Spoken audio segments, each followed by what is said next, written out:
Hi guys, Dazzie here with another episode of my weekly comic book Newsround segment. This time it's episode 15.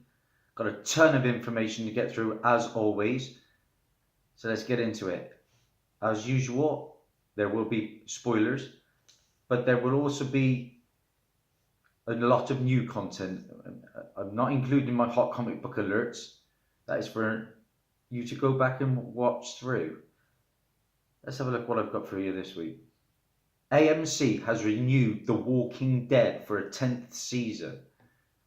Now, I'm only partially through season 1 of Walking Dead. I've got a long way to go, but I've enjoyed what I've seen so far. I'm surprised it's still going though, because I've heard that viewing figures are going down, as are comic book sales of the Image Walking Dead series.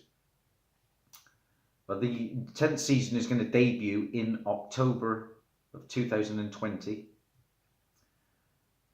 As well as that, there's going to be a series of movies starring Rick Grimes' Andrew Lincoln in development, so that's on its way too. I think they are going to be television films as opposed to cinema films. Writer Brian Michael Bendis says he is working on an unspecified X-Men movie through Disney's buyout of 21st Century Fox. Now, the rumours I'm getting, it is quite possibly a Kitty Pryde solo story. Now, I think early indications are it's going by the title of 143. Whether they're regarding Uncanny X-Men 143 remains to be seen. But do we need a Kitty Pryde film? Yeah, I'm good with all superhero films, but it seems a strange character to base a film on if that is the case. Of course, Brian Michael Bendis is currently writing Superman and Action comics.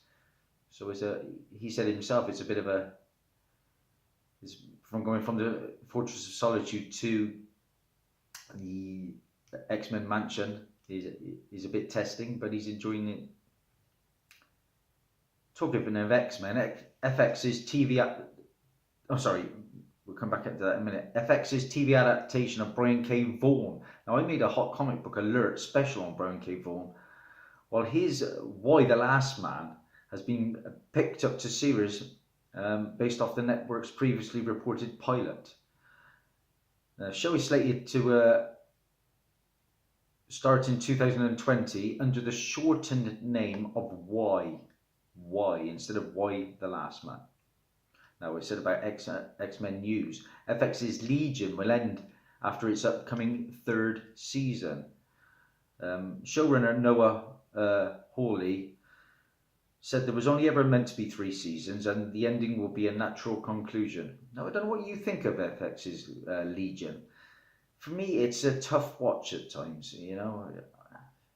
It has great moments, but it is beyond bizarre, isn't it? It is so wacky that sometimes it's a tough watch. You know, it's probably my least favourite of all the Marvel shows out there at the moment. But, you know, I watched season 1.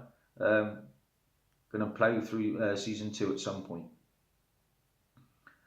I've got a couple of copies of the first appearance of David Haller, actually. There's a bit more news about that coming later. Spider-Man, of course, Into the Spider-Verse, that fantastic animated masterpiece, has won the Best Animated Feature at the 46th Annual Annie Awards, and that was last Saturday. It also won Best Character Animation, Best Character Design, Directing, Production Design, Writing, and Editorial. Now that goes along with its Golden Globe success, and it is a strong favourite, I believe, to win the Oscar, which would be absolutely fantastic and thoroughly deserved. I think it's up against things like Wreck-It Ralph 2 and Incredibles 2.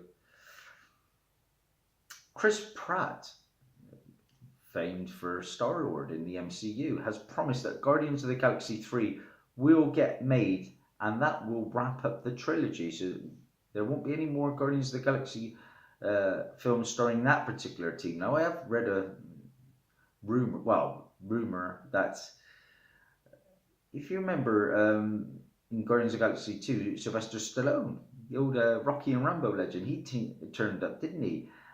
As was it Star Fox?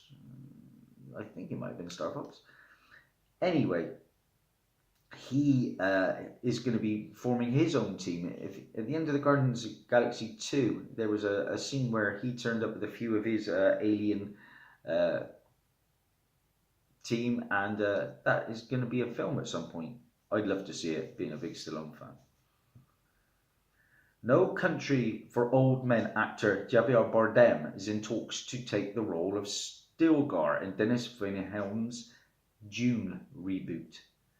And that character Stilgar is a leader of the nomadic Freeman tribe. Do you know what? It's a film that I have to say I've never watched the entire way through. Is the original Dune? Is it like from 1984 or something like that? I did a hot book alert on the first Dune in comics. But it's got quite an impressive cast list. I'm happy to see this, of course, being a CW fan. CW has renewed almost all of their comic book based dramas for new seasons. We are going to get an 8th season of Arrow. Now, if you've been following me, Arrow is the series that starts me into my comic book obsession. Got a lot to answer for. The Flash is getting a 6th season. DC's Legends of Tomorrow is getting a 5th season. Supergirl, a 5th season. Black Lightning, which I'm quite enjoying at the moment, is getting a 3rd season. Riverdale, I've watched a few episodes of season 1.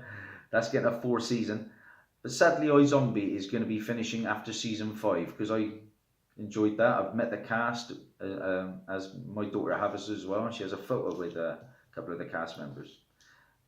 It's sad to see that go. It's quite funny at times, iZombie. I have the first iZombie in comics. Amazon has recruited an A-list casting crew to voice roles in its upcoming animated Invincible. Yeah, the Invincible TV series. And it is based on books, but of course by Robert Kirkman. And that Invincible issue 1 is going for a pretty penny now. I think my friend Lyric Magic Moments has an Invincible number 1. Walking Dead Stephen Ewan will voice Invincible, with J.K. Simmons playing his father, Omni-Man. Now, I'm not familiar with the Invincible series whatsoever.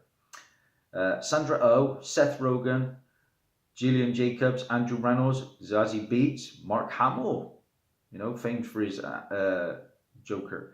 Walter Goggins, Jason Mondansky, Maya Whitman, Chris Damian Pollow, Melise, Kevin Michael Richardson, Greg Griffin, and Max Bergholder make up the rest of the cast. That's pretty impressive when you've got people like Mark Hamill, Zazie Beetz, Seth Rogen there. High hopes for that series. Scandal actress Darlie Stanchfield has been cast as Nina Locke in Netflix's upcoming adaptation of Joe Hill and Gabriel Rodriguez's Lock and Key. Again, I was looking for that book on Saturday with no joy, but Lock and Key is coming to Netflix. Stanchfield is going to be the 3rd actress to play Nina Locke. There was a 2011 pilot, and then there was another previous pilot from Hulu, I believe. So, but it never obviously saw the light of day. Now I made a hot book alert on DC Super Pets. I really had fun making that special. Well, DC Super Pets is an animated feature film is due to hit the cinemas, I believe, in May of 2021. And along with that, we're getting Sean Gunn's Suicide Squad. I'm sorry, James Gunn, I believe. Suicide Squad 2. And that is coming on August the 6th, 2021. Now, I don't agree with the hiring of James Gunn from what I've gathered, what he has said in the past. But you can't argue with his success of Guardians of the Galaxy. So, we'll see what happens with it. Ben Affleck. This is the news of the week, isn't it? It has to be. Ben Affleck has stepped down from Warner Brothers' Batman role. That is sad for me because I thought he was really, really good as Batman. Possibly my favourite live-action Batman so far. there is a Batman film coming from Matt Reeves, and that is coming on June the 25th, 2021. Now, they're looking for a new, younger actor, but it's going to be a familiar face, so watch this space. But apparently, the Batman is going to be going up against the full Rogues Gallery, which would be cool. You know what I want to see? New Batman villains. We've seen Riddler, we've seen Penguin, we've seen Joker and Catwoman. Let's get some new ones out there. Let's see like a Mad Hatter. I'd love to see a Man-Bat, Clayface, Scarface and Ventriloquist would be awesome additions. You know, let's get some new villains to have a look at. Solomon Grundy. Wow, I'd love to see him on the big screen.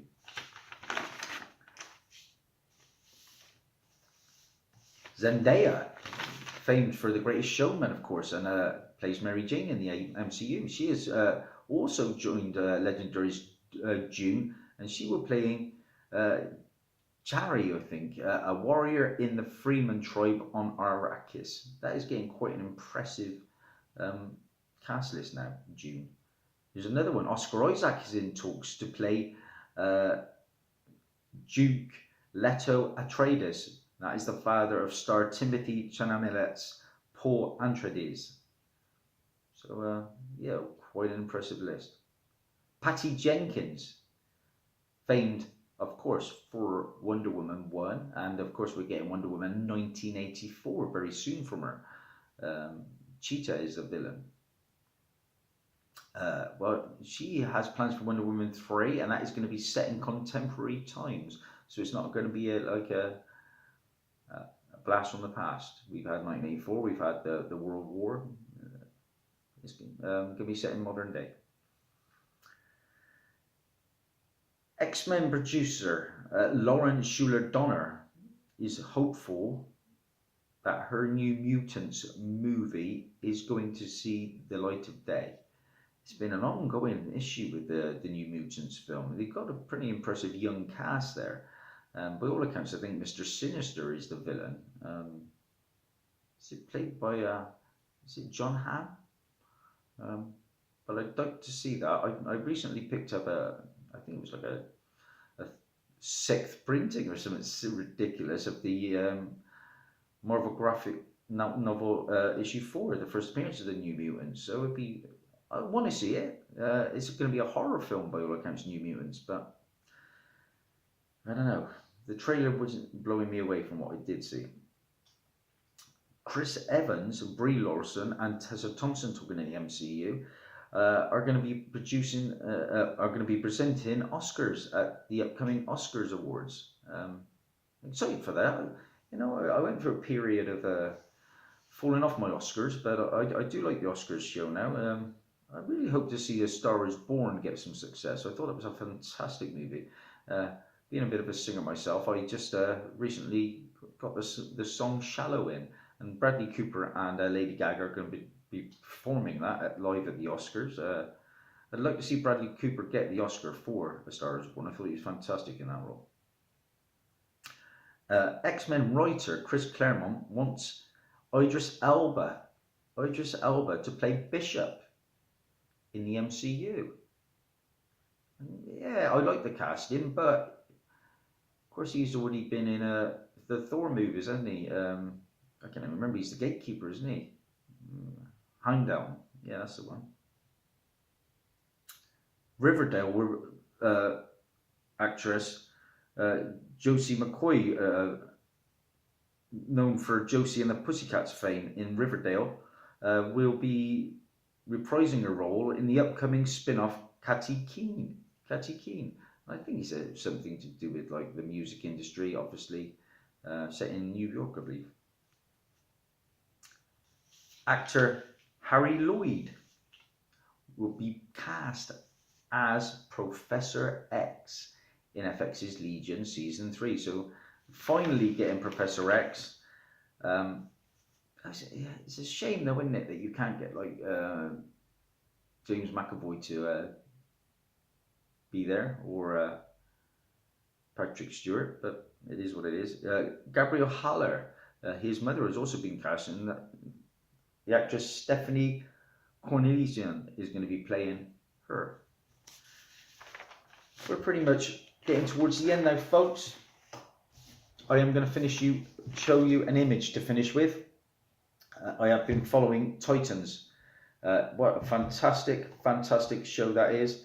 I am just over midway through the first season, I believe. Later on in that season, I believe Donna Troy turns up with lasso intact and everything. I have an image now of Donna Troy in her outfit that is going to be showcased in season 2, and the actress is Connor Leslie, and this is Donna Troy in her outfit for season 2 of the Titans. So that's a wrap, guys. As I sit here with 599 subscribers, I'm knocking on 600's door. Thank you so much to everybody for tuning in to my amateurish productions. That's Daz, over now. Bye for now.